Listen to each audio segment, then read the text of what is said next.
So the topic for today is we're going to be talking about the 1980s as a decade, and we're also going to be talking in terms of a theme.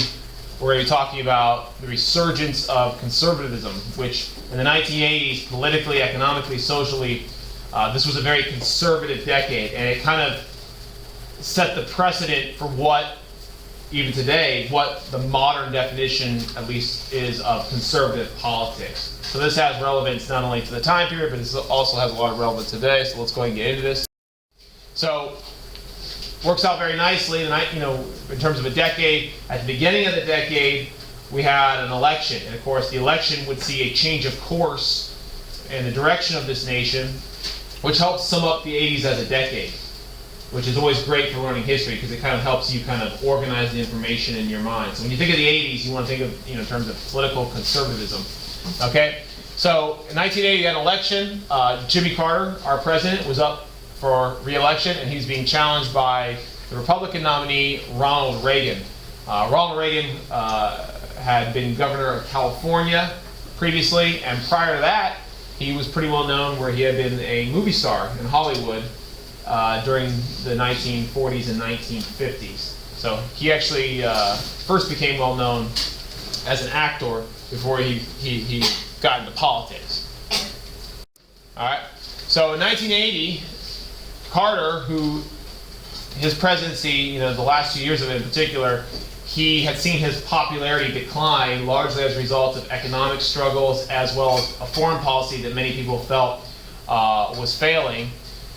People decided we needed to change direction. So in 1980, Ronald Reagan fairly easily defeated Carter and became the new president.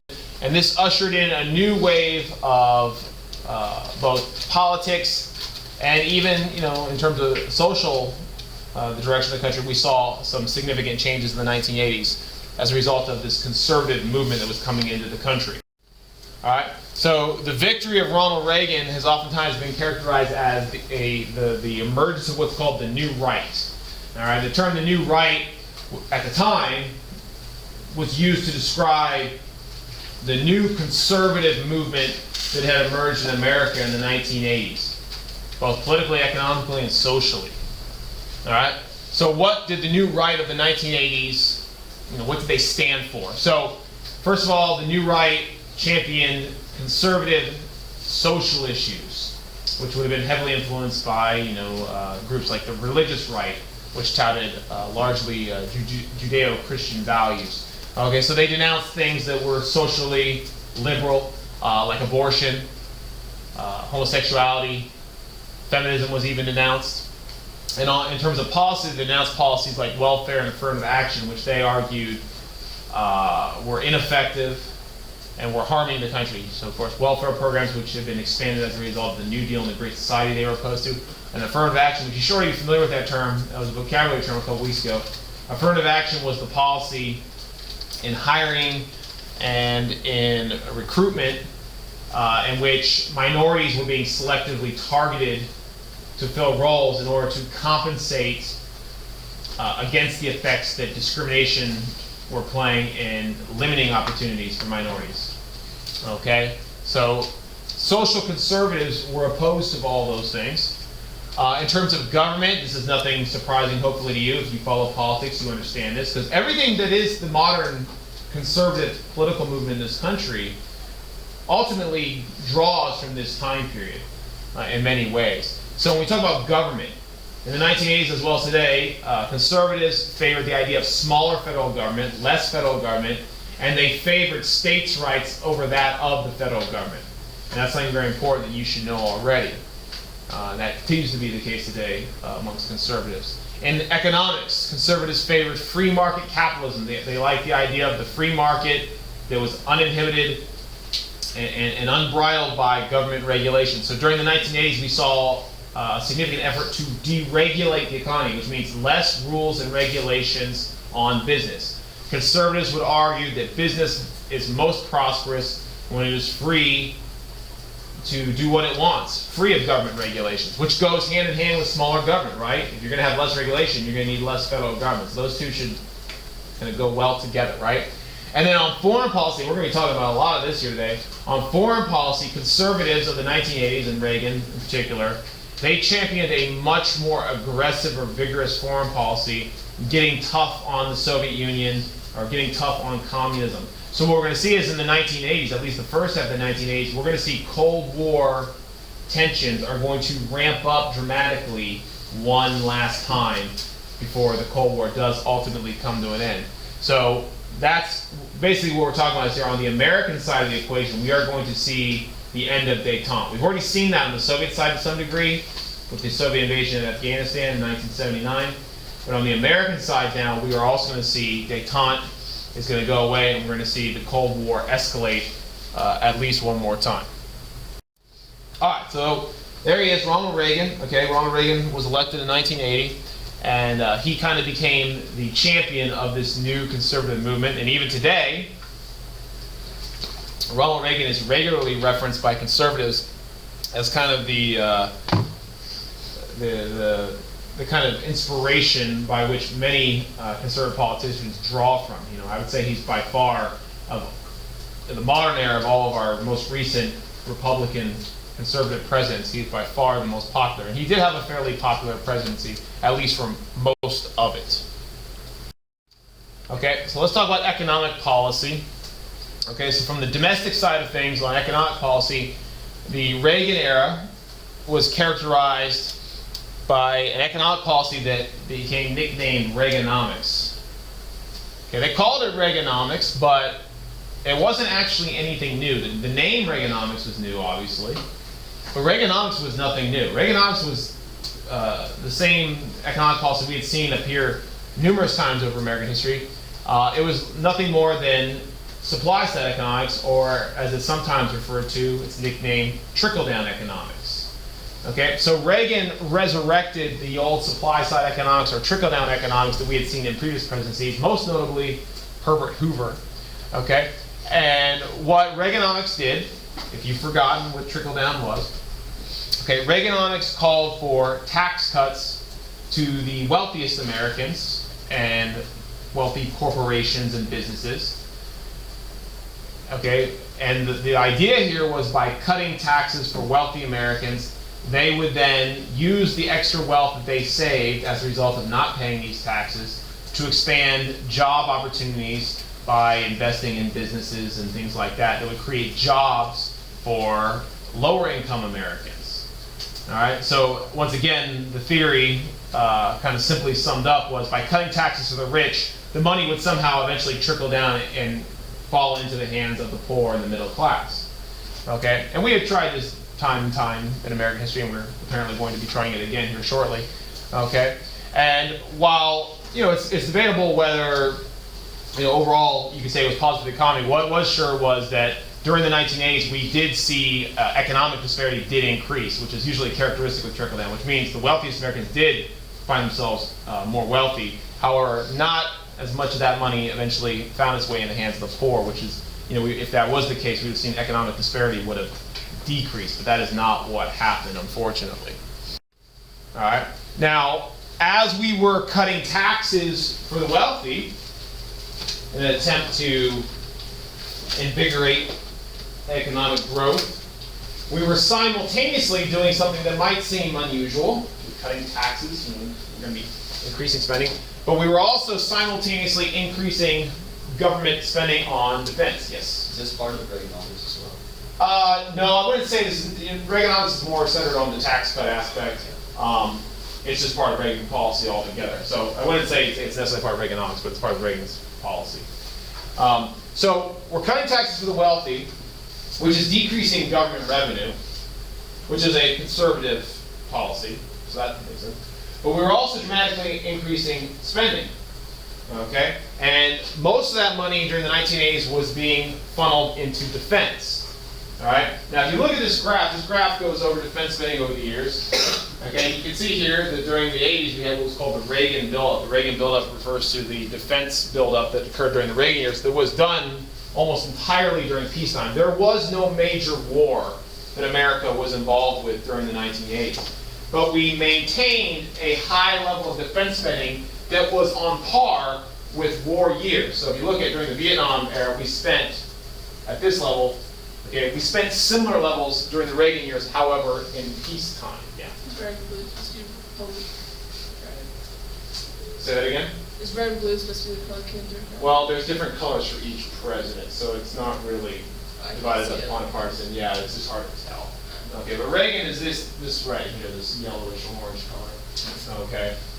But anyways, we had very high levels of defense spending because Reagan believed that in order to meet the needs of the Cold War, we needed to increase both spending on conventional weaponry as well as expanding our nuclear arsenal and also our defensive capabilities against nuclear attack, which I'll talk about here in a minute. So one of the policies of the Reagan administration was a very high level of defense spending that has since become characteristic of our budget that we've talked about previously since the Korean War. Remember we talked about Korean War? Anyone remember what that document was that was associated with that? Not long ago. NSC 68, the Korean War, that's when we tripled our defense spending. So anyways, this is something we're all familiar with at this point. All right, so what were we spending on? Well, we were spending on normal things like our conventional military and nuclear missiles and planes and submarines. But during the Reagan years, we also saw, once again, we resurrected the idea of missile defense. Now, this was actually not a new idea. Missile defense was not a new idea. And I'm not sure how much we talk about in this class, because I get confused with what I teach my seniors, and we talk about this extensively. But in the 1960s and 70s, the United States and the Soviet Union had both approached the idea of what was called missile defense. Missile defense would be the ability to defend against a nuclear attack by shooting down enemy missiles. All right, and in the 60s and 70s, we approached missile defense with the idea of building what were called ABMs. ABMs were anti-ballistic missiles, missiles capable of shooting down other missiles.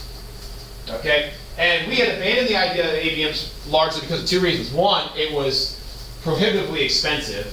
It was much more expensive to build ABMs than it was to build offensive missiles. That's one reason we abandoned. And the other reason we abandoned ABMs, the Soviets abandoned ABMs, is because it actually increased the likelihood of nuclear war. All right, so let me go over this real quick because this explains why people were so critical of this next thing.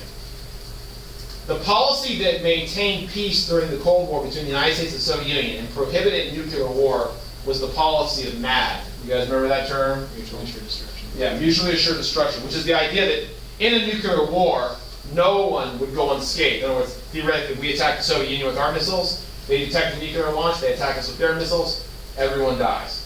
So since there is no hope of surviving a war, there could be no war. It would be suicidal. So that policy of MAD, okay, maintained the peace for much of the Cold War.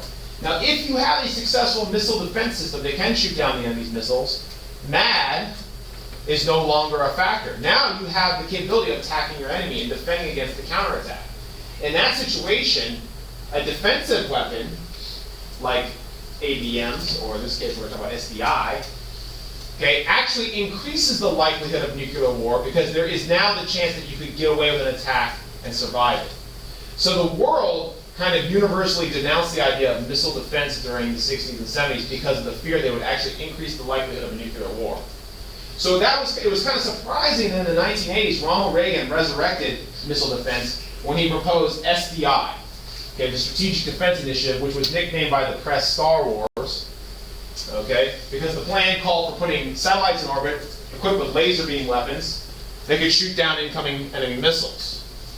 Okay, and it was, criticized globally because if it was achieved, it would increase fears of nuclear war by undermining that. And it was also ridiculed even in our scientific community because the idea of putting laser weapons in space in the 1980s was not achievable at the time, nor is it even achievable today within our abilities.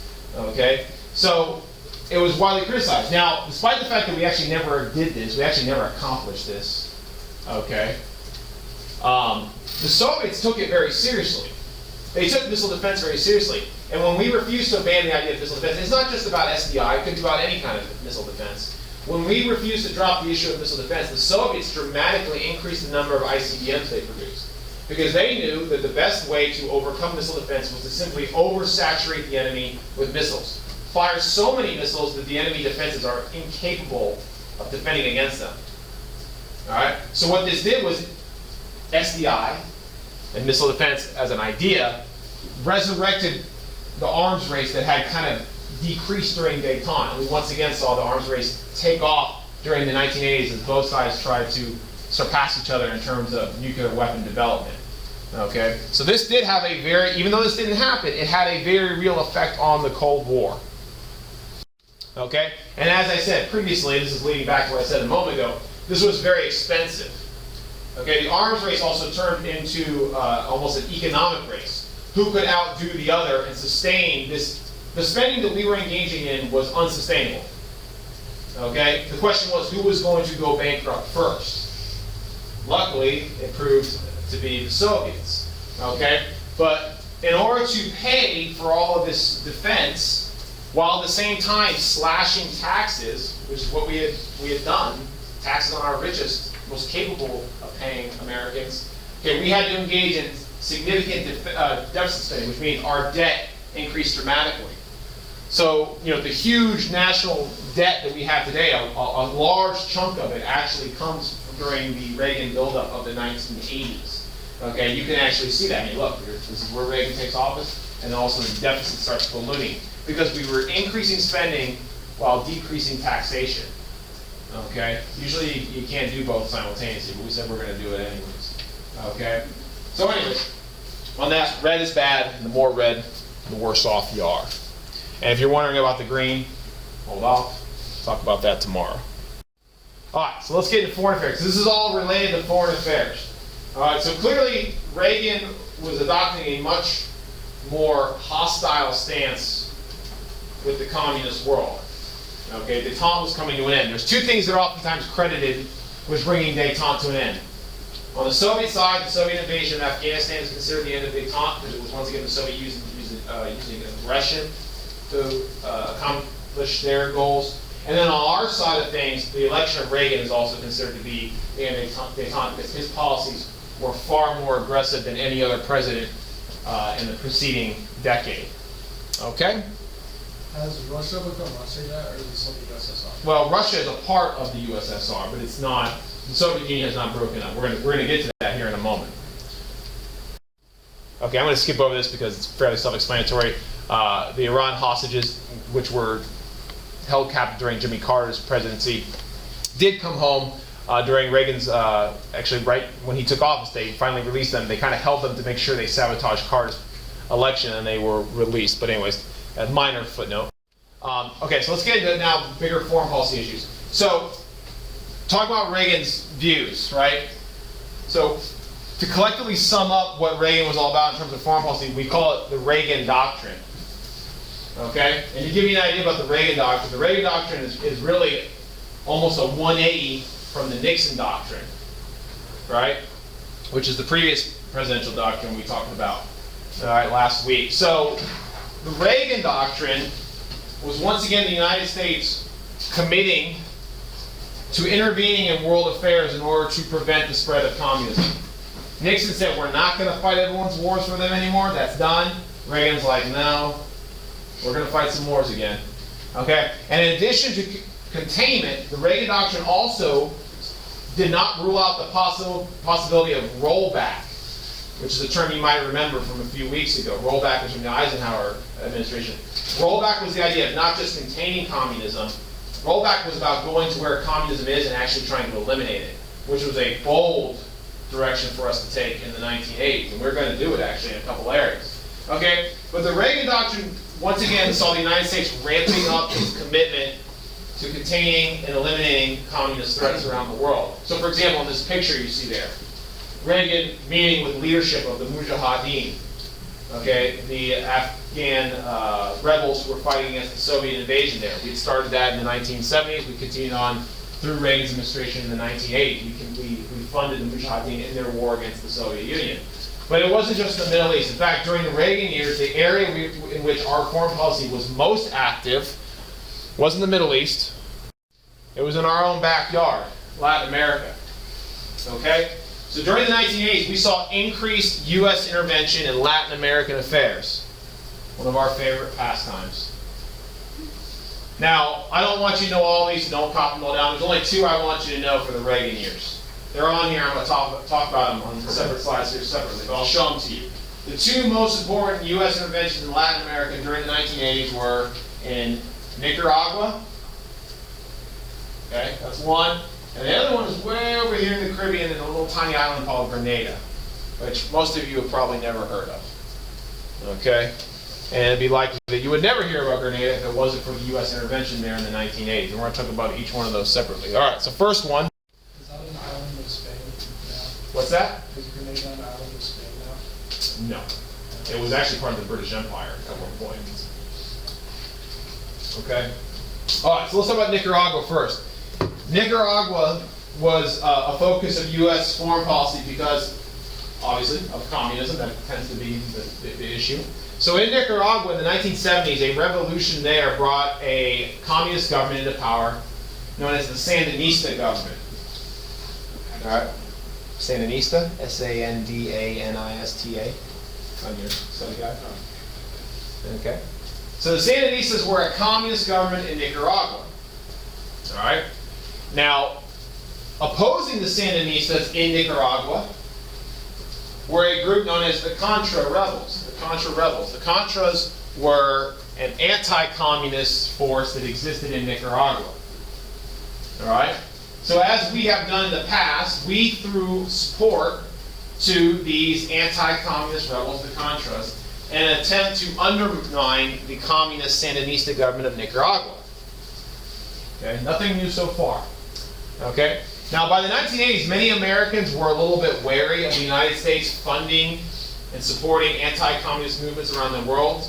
There was fear that this might pull us into another war, and worst of all, do we really want to get sucked into another foreign war against communist expansion? I mean, we had learned our lesson not too long ago in Vietnam. This is less than a decade later. People were concerned. All right, so Congress actually, in an attempt to control the presidency, passed laws that actually made it illegal for the United States to continue funding the Contra rebels in Nicaragua. It was actually outlawed. Okay, which leads to a major presidential scandal. So it was revealed later in Reagan's second term in office. He served 2 terms. It was revealed during Reagan's second term in office that despite laws prohibiting U.S. support for the Contras, the Reagan administration had continued illegally supporting the Contras. Yes? So what, it's normally legal for an outside government to support rebels in your country? Well, it's not legal. Now, the legal part is only within our country. Obviously, foreign intervention might violate the laws of a foreign country, but the legality here only applied to our role domestically. Yeah, no. I'm sure Nicaragua, it was certainly illegal in their country, but we weren't really concerned with their laws.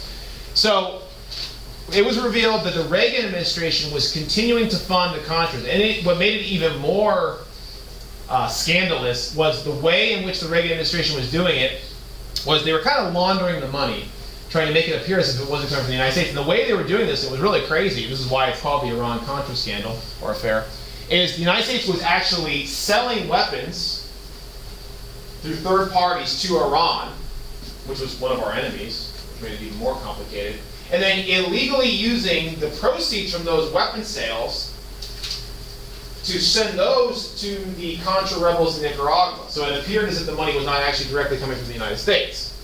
So it eventually got leaked that this was going on. This is not something that anyone wanted to be known, because it's illegal. We were breaking the law. All right? And when it was leaked, there was a huge investigation into the Reagan administration, because there was, once again, it was like Watergate all again. The question was, this is the same question they asked of Nixon.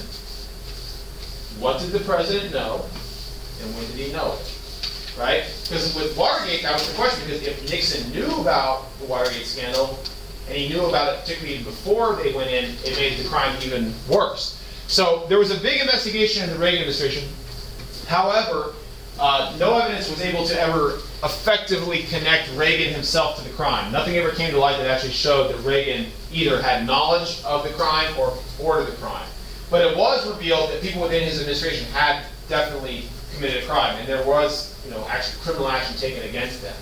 All right. Now, as a result of this, a lot of Reagan's prestige and a lot of his popularity began to decline, because people believed that, one, their president, once again, this is not that long after Nixon, by the way, the president had either openly broken the law or unknowingly his people had broken the law because he did not have his eye on what was going on. And in testimony before Congress, it was revealed people were telling stories about Reagan falling asleep in cabinet meetings, and they were talking about how he was confused, and some people even began to accuse him of having early onset Alzheimer's, which he later did have Alzheimer's. Some people wondered if that maybe was affecting his judgment. But this happened in his second term in office, so it didn't really have a significant impact on his presidency, because by this point, he was not going to be reelected anyway, just 2 terms. Yeah? What's the stuff there with the guy and What's that? talking about the guy that went for, I forgot his name, never mind. The guy who was most implicated in this is a guy named Oliver North.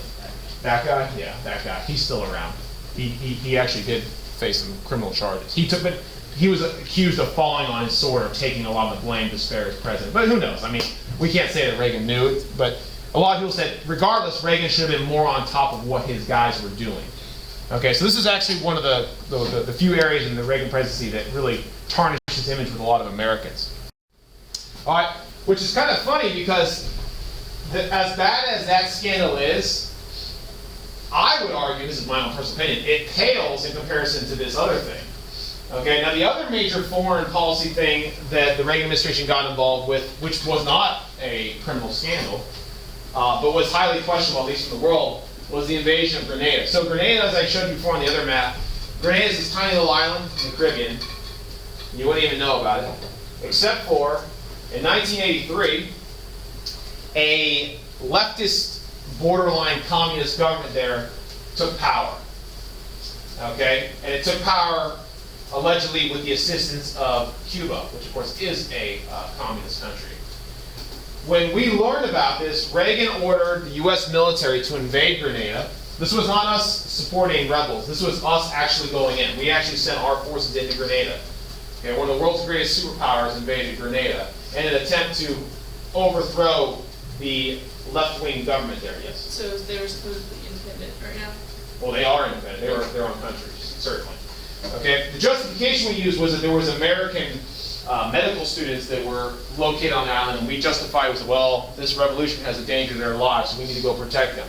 So within days, our military had overthrown the entire government, and we replaced it with a more right-wing leaning government that we thought would be more sympathetic to our interests. Now, this move was overwhelmingly supported by Americans. Americans at the time, popular opinion, supported Reagan here, and it was not, as controversial as maybe now it would be, but it was widely condemned by the world.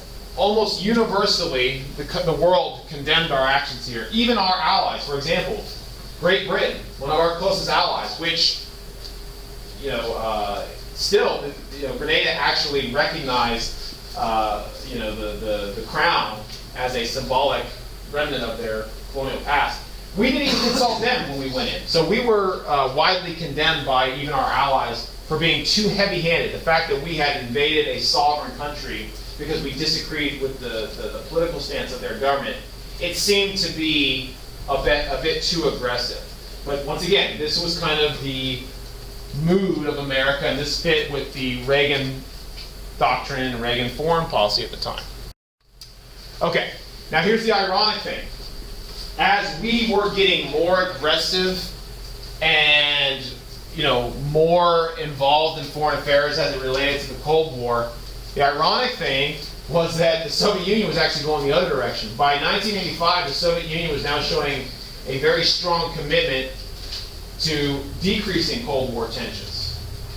Okay? And now this is most largely as a result of leadership change in the Soviet Union. So this is very important to the Cold War, and it is the most important thing in terms of the Cold War coming to an end. So in 1985, the Soviet Union got a new leader, Mikhail Gorbachev. By 85, he was in power. All right? And so Gorbachev was unlike any Soviet leader we had ever seen. Because almost immediately, Gorbachev, upon taking power, he began to put into place policies that radically transformed the Soviet Union. All right? Now, the 2 policies he's most well known for were glasnost and perestroika. So glasnost meant openness, and under glasnost, within the Soviet Union, there would be more openness or transparency, which will allow freedom of speech, freedom of the press, even freedom to openly criticize the government for the first time. This is unheard of. In the Soviet Union, there had been such oppression, and now that was going away. The other one was perestroika. Perestroika was an economic restructuring of the Soviet Union. Gorbachev was moving away from pure communism, and he was now allowing, within the Soviet economy, some aspects of the free market, capitalism. Okay? So this was a huge transformation.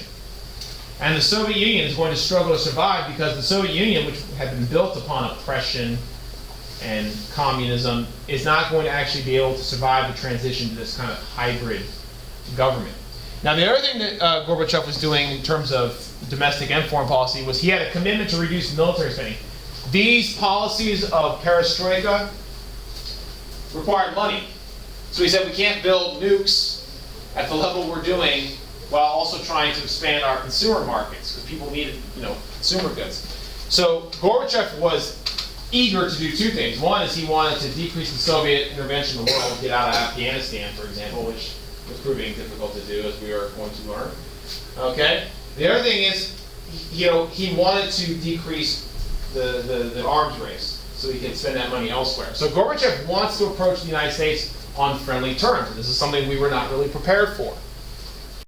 All right? So very quickly, we learned that the entire nature of the Cold War had changed. And Ronald Reagan, who was an old-time Cold Warrior, he kind of made himself famous during the era of the 50s and HUAC, going after the idea of communists in Hollywood and things like that.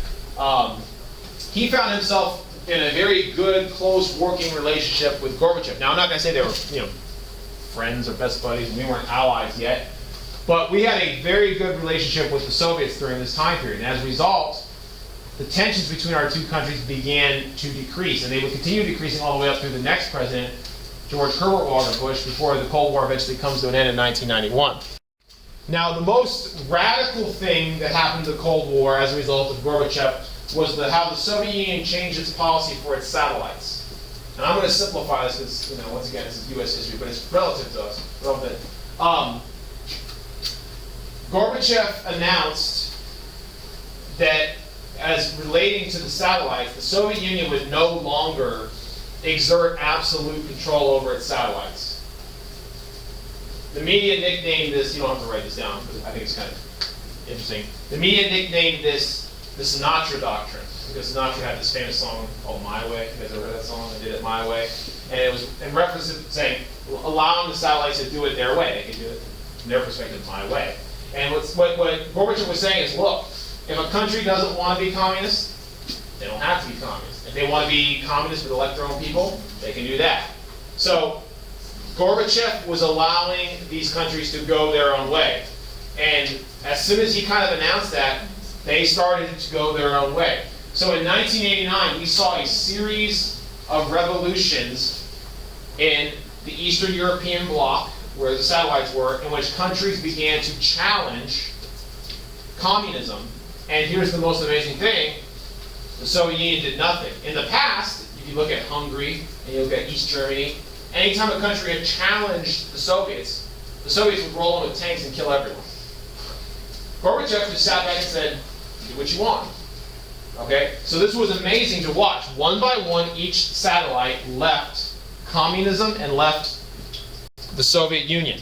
The most amazing one, probably that everyone remembers, this is kind of one of those pivotal moments in world history, was in 1989 when East Germany announced that it would be relaxing travel restrictions, which means allowing East Germans to travel to West Germany. And East and West Berliners took this as saying that the Berlin Wall was no longer necessary. And they spontaneously, and that's why this is so neat, this was not an order by the government. It wasn't like the government was like, oh, we're going to take down the Berlin Wall. No. That's not what happened. The East German government said, we're going to allow you to travel. And spontaneously, Berliners went to the wall, and in front of guards who didn't know what to do, they took out pickaxes and sledgehammers, and they literally tore the wall down over the next few days. Okay, people took it upon themselves to tear the wall down. So when the Berlin Wall came down, it was symbolic of the end of the Soviet domination of the satellites. And while the Cold War did not end in that moment, it did not officially end right there, in many people's minds, the Cold War was coming to an end. But I would say for us in here learning this, the Cold War does not officially end until 2 years later, when, of course, the Soviet Union falls, which is the next thing. So by 1991, the Soviet Union was losing strength and it was facing internal opposition. Now here's the deal, I don't know how many of you got this over the course so far. The Soviet Union is a union, right? Like us, we're a union. Which means the Soviet Union is made up of multiple states. The most powerful of which was Russia. Russia is the largest and most powerful of the Soviet states. By 1991, many of these states were now demanding independence from Soviet rule. So we saw internal opposition, almost secession even, right? And long story short, there was some more to it. There was a coup involved and Gorbachev got arrested. It was all a bunch of weird stuff. But anyways, at the end of the day, in 1991, the major components of the Soviet Union all got together and agreed that they were going to dissolve the Soviet Union. The Soviet Union was no longer necessary. So all of these Soviet states went their separate ways. Now, some would go on to become independent, fully functioning countries. Others would band together with Russia and create what is now the Russian Federation, which is an independent organization that is no longer the Soviet Union. So there is no more Soviet Union. You look at a map, you're not going to see a Soviet Union. The greatest single legacy of the Soviet Union in terms of a country, though, is Russia. In fact, all of the nukes that belong to the Soviet Union, okay, they were transferred to Russia. Russia being the most powerful and biggest of the Soviet former states, it absorbed most of that power, and of course all of those nukes were transferred to it. So today, Russia is one of the world's greatest nuclear powers, since there is no more Soviet Union. Were all the countries in the Warsaw Pact the same as the ones in the satellite states? Yes, including the Soviet states as well, Were yes. there any extra countries as Well, well? no, but there were some that will go, and there's actually new countries that will be created post-breakup. But no, those are the ones we're talking about: Poland, East Germany, Hungary, yeah. So the Warsaw Pact still remains after? No, the Warsaw Pact did not serve a purpose after the dissolution of the Soviet Union. Many of those countries had chosen to leave even prior to the breakup during the revolutions of 1989. So the Warsaw Pact is no more, the Soviet Union is no more. And in the wake of all this, we have a whole bunch of crazy issues and problems. Ones we're not going to address in this class. There was internal strife, civil war. When something like this happens, it doesn't happen cleanly. It actually went a lot better than you would think, but it did not happen as clean as you expected. So in the 1990s, and this is not a world history class, so we're not going to get this, but in the 1990s, there was a lot of violence and a lot of political strife within the former Soviet republics as people tried to transition to independence. It was not an easy process. Okay, let's finish up real quick. We don't have a little bit of time. I'm going to rush through a little bit. 1988, we have an election. Vice President under Reagan, George Herbert Walker Bush, was now running for president. He was going up against a Democrat by the name of Michael Dukakis. Okay, Bush's campaign promise was he would not raise taxes. That's only relevant because later he does, and it hurts him in the 1992 election. So anyways, in 1988, Bush wins as part of that continued wave of conservatism. Bush was Reagan's VP. Many people believe that he would be a continuation of Reagan's policies, which he largely was. However, he does not have the popularity that Reagan does, and that eventually costs him. But there he is, George Herbert Walker Bush. Make sure you throw the HW in there so that you don't confuse him with his son, George W. Bush, who will be a president as well. We'll get to here later this week. All right, now under Herbert Walker Bush, we saw continued U.S. involvement in foreign policy. I'm just going to be real brief on this. In 1989, once again in Latin America, the United States, we intervened in Panama. All right, Operation Just Cause. Now, this did not have to do with the Cold War. This did not have to do with communism. Operation Just Cause had to do with drugs. In the 1980s, we declared war on drugs under the Reagan administration, and there was a major effort to curtail the amount of illegal drugs coming into this country. Panama was being used as a base of operations for major drug cartels, and the leader of Panama was this guy named Noriega. He was a dictator. He was allowing this to happen. So in 1989, we invaded Panama and overthrew the government there, Noriega, the leader there, in order to limit the flow of illegal drugs that were coming into this country, because of course there was a epidemic relating to cocaine and crack cocaine during the 1980s. All right. We also continued nuclear arms reduction with Russia. Russia was now the major nuclear power of the world, so there was no Soviet Union to deal with. So after the collapse of the Soviet Union, we continued making agreements with Russia to decrease our nuclear arsenal. The most significant of which was START II. START stands for Strategic Arms Reduction Treaty. We signed that one with Russia. This is the Russian President Boris Yeltsin, who we got along with pretty good. He was the leader of Russia immediately following the breakup with the Soviet Union. So that reduced the nuclear arsenal, and it continued to reduce the nuclear arsenal through all the way up to 2009 when we signed another START treaty, which has reduced the nuclear arsenal to its lowest level since really the beginning of the Cold War. So that's a good thing. All right, last topic, and I have to really rush through this. There is a war during the Bush years. Okay, it's known as the Persian Gulf War. It's known as the First Iraq War. It's known as Operation Desert Storm. It's known by a lot of things, but you just need to know about it real briefly. And it's not to be confused with the Second Iraq War, which is the one you probably all know about. All right, so what does this have to do with? So in the 1990s, Iraq, okay, it invaded, it invaded the neighboring country of Kuwait in an attempt to seize Kuwaiti oil fields. This was a war of aggression to seize resources. This was completely an illegal war, and it was something that the international community could not condone. The leader of Iraq was a dictator by the name of Saddam Hussein, who had shown a propensity for force in the past in wars against Iran. And it was decided that the United States would lead a coalition of forces to end Iraqi aggression in Kuwait. All right?